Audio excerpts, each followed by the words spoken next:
Hey y'all, cooking, cutting up, keeping it real. Tonight in my kitchen, I am going to do my men's favorite country style steak. And it's the way they like it, and I'll just show you what I got here. And I'm gonna show you how to do my cream potatoes. Nothing real fancy, just simple, hearty, really good country cooking, okay? So, if you follow along, you may have seen this a while back. I don't know. But anyway, I wanted to show y'all what I was doing. I am going to take a package of BFR beef cube steak. I'm trying to remember, I about said country style steak. I'm going to tilt this down. Anyway, I'm going to take that and open it up. I love the way it's packaged, by the way. Y'all see that? Love that. If you want to order BFR beef, you can go to their website. It's a premium grain-fed beef. It is a North Carolina grown in Boone, North Carolina. And they will be happy to help you. It comes to your door, packaged with dry ice. And what can be more convenient than that, right? Anyway, I'm going to just pour the excess blood off of that. The Mac Daddy would be so grossed out right now because he did not understand that. Anyway, I'm going to put in this bag, and this is one of those that it's easier just to demonstrate it. I don't have this one written down. It's kind of watch my granny, my mom, my aunt. I got a little bit of each one of them to show me what they did. So I'm going to put about a half a cup to a cup of all-purpose flour in this bag. And I have my electric fry pan. I put about a 1/4 inch, honestly, of vegetable oil in it, and it is heated. And I've got my potatoes boiled. I'm going to add some salt and pepper to this. Like I said, simple, nothing real fancy here. My hands are clean. People get real sideways about that. Anyway, I caught you live today. Well, hey, Brandy. And you know what? I had a question earlier that somebody kept asking during my last live, and that was, where are the pictures of the food posted? And they are posted underneath in the comments, underneath the actual vlog that I do, okay? I'm going to put about a tablespoon of each salt and pepper into the bag. And I'm going to set that to the side, and then I'm going to drag this in your vision carefully. Hot grease. Anyway, I'm going to take this beef. First off, I'm going to give this a test to make sure it's hot enough. Yeah, it is. Okay, I'm going to take this beef, this cube steak. You know, with cube steak, you never know really how many pieces are in it till you get it open. Anyway, and I am going to put this into this hot grease. It's really important to have your grease hot enough, and mine's about at 400, so that the meat doesn't retain any more grease than it has to, okay? There's an extra piece, see it's falling apart. And I am going to lay that out in the pan. It doesn't take very long.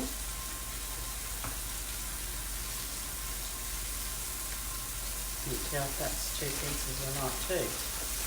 Looks like one.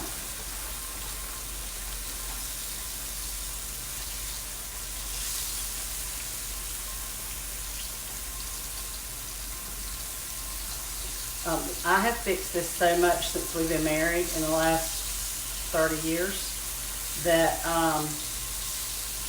honestly, this is one of those kind of things that I get sick of. I never order this out in a restaurant because I cook it very often at home. But they love it, and this is how they love it. Just salt and pepper and some flour and fry it till it's crisp. Make some gravy, and then they like their gravy poured over the top. If I'm going to eat it, I like to put mine back in the gravy and let it kind of simmer so that it gets real incorporated and tenderizes it some, but that is not how my men like it. But you can choose to do that, just so you know. After you make the gravy, you can make it a little bit more thin and put that meat right back in there, okay? Let's see if I got room for all 5, 1, 2, 3, 4, 6 pieces.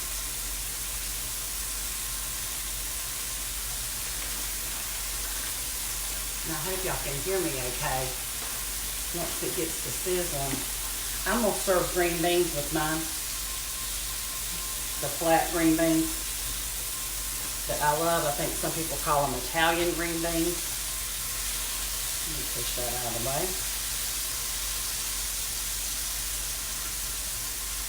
Okay.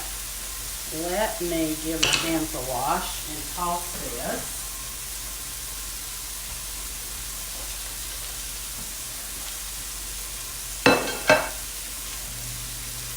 This is definitely one of those meals that I call an act of love because it is not one that's not going to be messy. It just is. That's why I like to use my fry pan so I can put it out on the center of the bar and it not get all up underneath my stovetop. That's just me. You can do it on the stovetop if you wish. That's your prerogative. I just hate the cleanup underneath there. This is a little easier.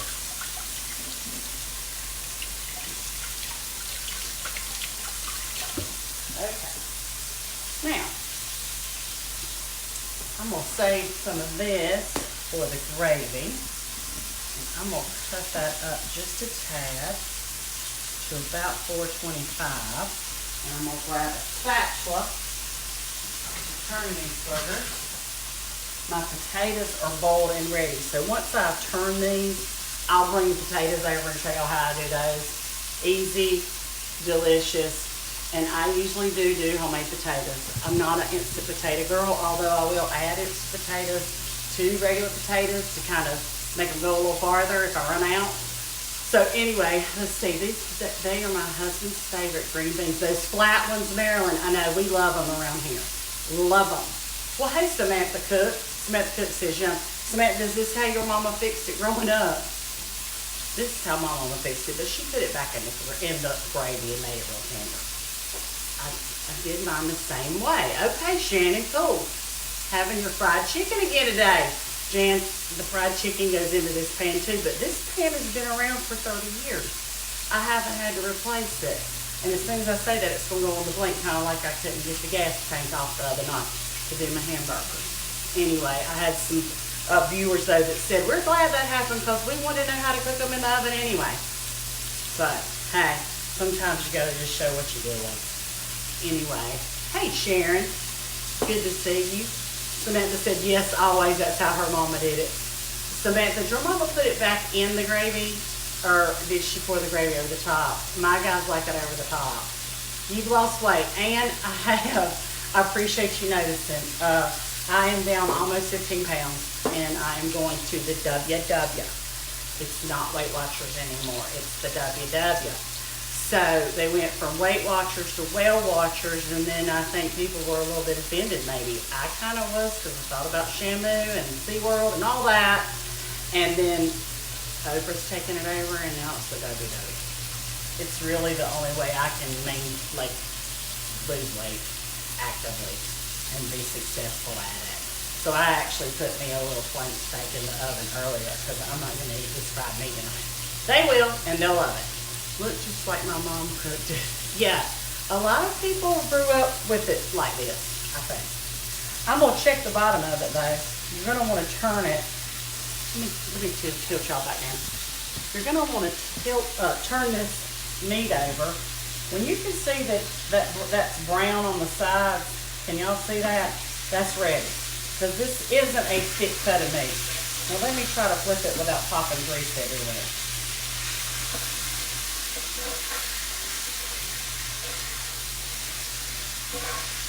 Hang on. Y'all know I'd rather talk, but I can't look up there and talk and not throw grease everywhere.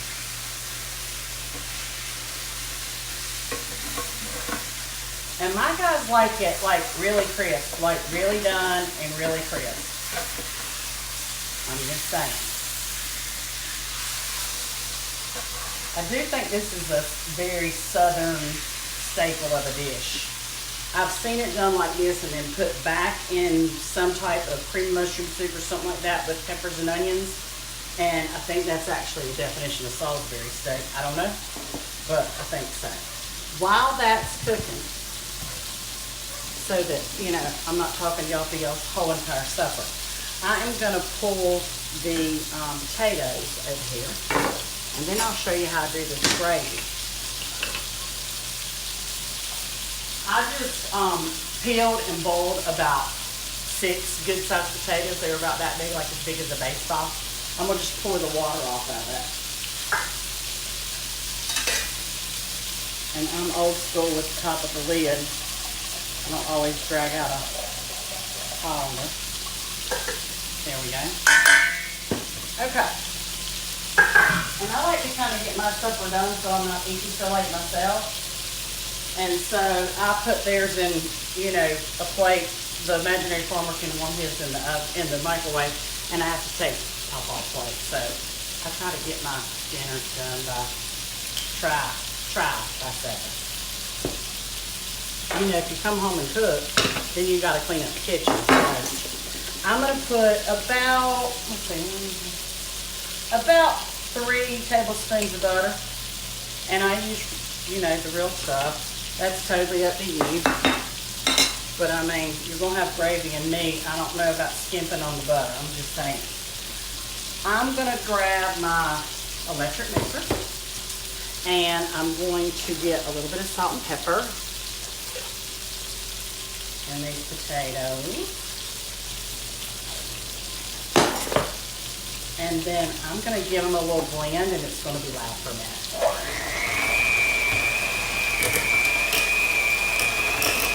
Caught you live. Well, hey, Terry.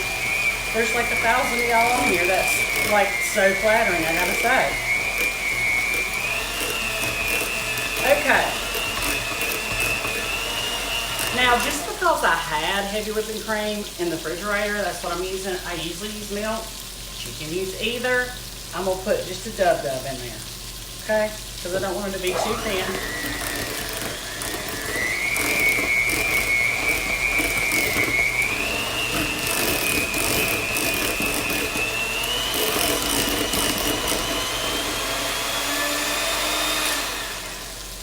That is it.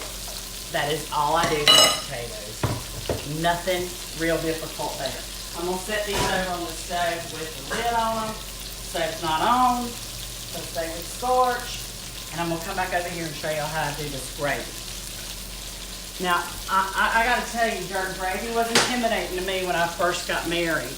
And I actually did this, basically this same meal, and had my granny up so she could see the house and all that. I think maybe I'd had favorite son by then. Anyway, and I didn't do it right because I didn't let the gravy, the flour brown.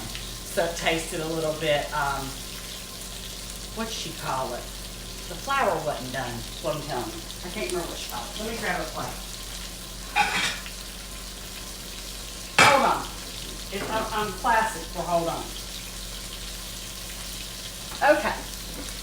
I'm going to take this meat up. And it's done. Can y'all see that? I think so. Let me push this over without burning yourself. And I just put mine on a paper towel so that the excess grease will kind of drain off. This looks really good. Okay, I'm going to cut this down to about 300, 325, and I'm going to go ahead and brown my gravy. All right, let me grab my milk too while I'm at it. While I'm over here. This is one of those meals too, sometimes I'll make it and make an excess of it and make plates because it warms over pretty well. And like I said, it's one of their favorites. Let me give my station a little wipe here. Okay, into this pan, I'm going to take the leftover flour that I used to dip the meat in. Look, you're going to cook it anyway. Listen, people ask me all the time, don't you wash your meat? No, I don't. Never have. And to my knowledge, nobody's ever eaten here and gotten sick. I'm just saying. Now, I'm not like, the study of food or anything, but from my experience, I don't think anybody has been sick. Okay, so you're going to cover the bottom of that pan with the gravy, and you kind of want it to soak up just a little bit of that grease. Let me get my hands in the zhuzh.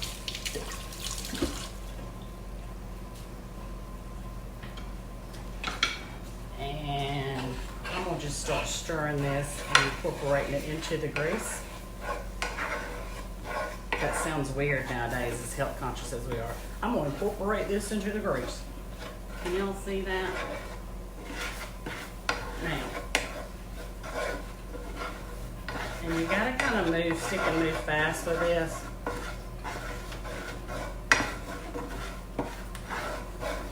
And sometimes I have to come back and add a little bit of oil back to it. I use milk, some people use water, but I was raised on milk gravy. I'm gonna just kind of keep stirring this. Hopefully it won't be lumpy. Hopefully. I mean, I'm live here. It could be lumpy. I've had lumpy gravy before. I'm definitely not perfect when it comes to that. And you just kind of have to eyeball this with the ratio of milk. But keep stirring. See, it's messy. Told y'all. Messy. Now, as that starts getting less lumpy, and you got it to the consistency that you like, which is not yet,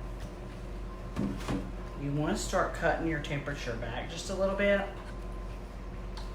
so that it doesn't continue to thicken.